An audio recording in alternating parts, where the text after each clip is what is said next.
El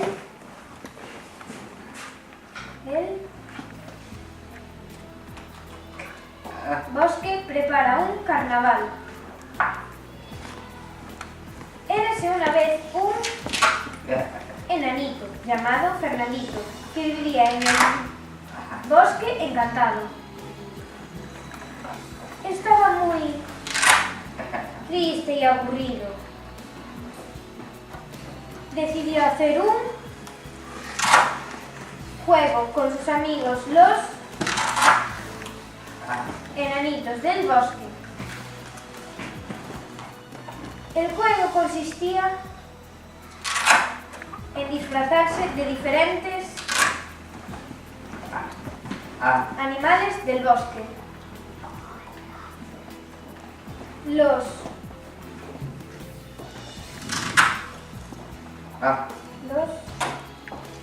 enanitos fueron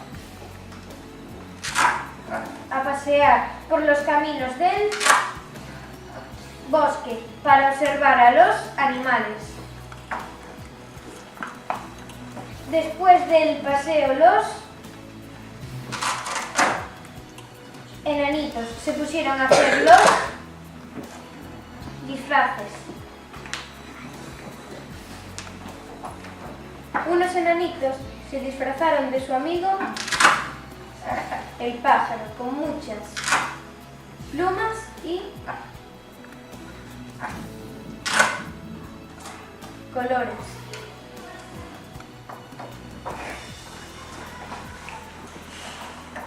Otros enanitos se disfrazaron de una bonita y olorosa flor. Y los últimos enanitos se disfrazaron de la peligrosa abeja. Después, el enanito Fernando hizo una fiesta de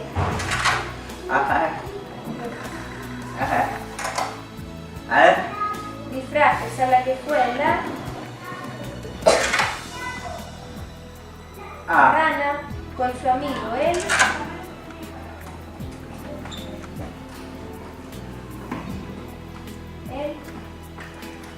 ratón, cantando una canción.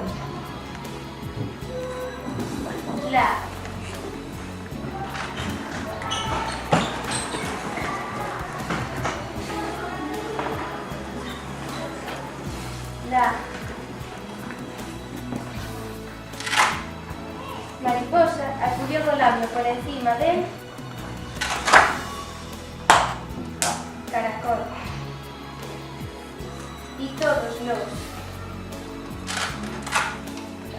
enanitos con los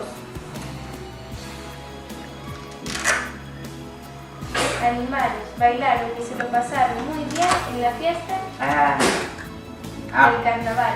Y colorín colorado, te cuentas acá.